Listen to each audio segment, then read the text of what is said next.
Hi students, in this video we're going to look at the implications of the prisoner's dilemma for oligopolistic pricing. The payoff matrix example we did previously shows that there are benefits of aggressively competing in the oligopoly market by using price strategies, try to undercut your competitor, and you will get the highest profit outcome, $20. Okay, but when you do this, you cannot guarantee that your competitors does not retaliate. So let's say you cut price, they will cut price, and then you cut price again, and they will cut price again, and you end up in a price war that does not benefit anyone.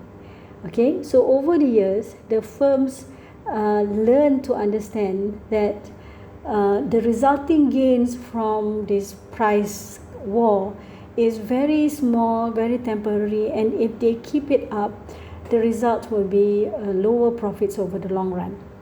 Okay, so this form of understanding leads to the price being very stable. People afraid to change the price. So because they know if they start to make any weird moves, the other will retaliate. So we call this price rigidity, characteristic of oligopolistic markets in which firms are reluctant to change prices, even if their cost or demands changes. If their cost or demands change. And the model to describe price rigidity is used the most often used model will be the Kinked demand curve model. Okay. So let's say the understanding in the market that this is the price, the P star is the price that firms will try to hold on. And we see what happens if a firm tries to set a price higher than P star. So the firm tries to set price higher than P star, and if that happens, they know that they will be facing a very elastic demand. Okay, why? Because the products are homogeneous, so if there is a change in price, this will result in a larger change in quantity for them.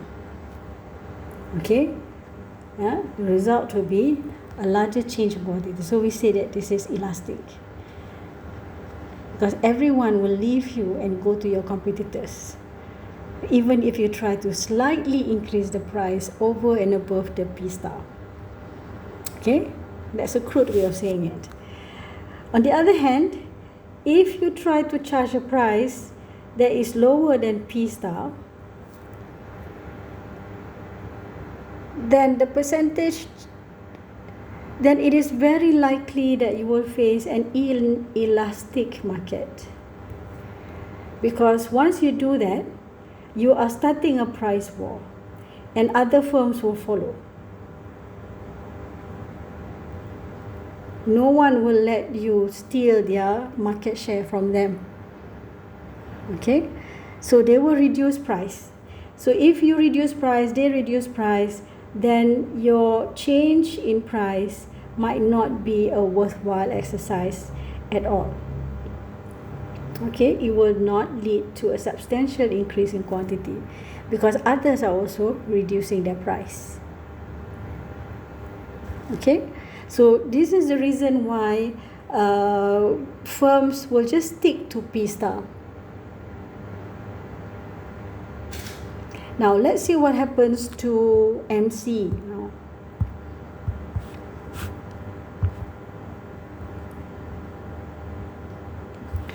Okay, so we have the Kinked demand curve. Anything above P star, you have an elastic demand. Okay, that's why the slope is very small. And anything lower than P star, you'll be facing inelastic demand. So you take this portion of that demand, and therefore this is the MR. You take this portion. Okay, and in between, there will be a section where even if MC increase, shift upwards or downwards, this is what we say, even if your cost change, all right, you will not change the price. Okay, usually when cost change, then your price, your MC and everything will move as well. But here, even though cost increase or decrease, okay, they will still cause you to charge the same price, which is P star. Okay, so this is what we meant by price rigidity. Okay, so you can read up the following sections, about price signaling and price leadership. It's just a description of how price how that P star can be determined. It can be through signaling by a firm, or it can be just looking at the behavior of the dominant firm or the leader, and the others follow. So there are many ways where they could get a hint of, they could get a sense of where the price should be for the market as a whole. Okay, same thing. This is the dominant firm model is something similar. You have the dominant firm, and you have dominant firm is the one firm in the oligopoly market that is far larger than the other market. So you have one big firm and maybe you have 2-3 smaller firms. So the dominant firm will set price. Okay, the dominant firm is the purple demand curve. Purple demand curve, and it will set its price at the MC equals to MR here, and the dominant firm will be producing QD, and the price that they choose will be at the demand curve, which is the P star. Okay, and since they choose to produce QD, the balance between QD and QT, total demand for the market, will be QF, or the fringe suppliers, the fringe firms, the smaller firms.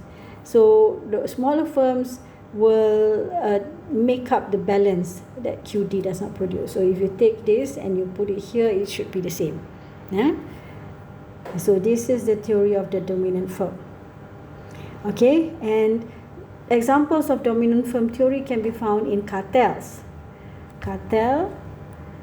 Okay, so similar to that, you will see that the dominant firm here is OPEC, and OPEC's MC equals to MR is here, so the price here, and the balance, this is OPEC, and the balance, this QC, is made up by the balance for the quantity, total quantity sold in the market is provided by the smaller firms. Okay, all right, so I think that's all that we can that we should do for chapter 12. Please read up the rest of the sections, and you can ask questions in our chat group. Thank you very much.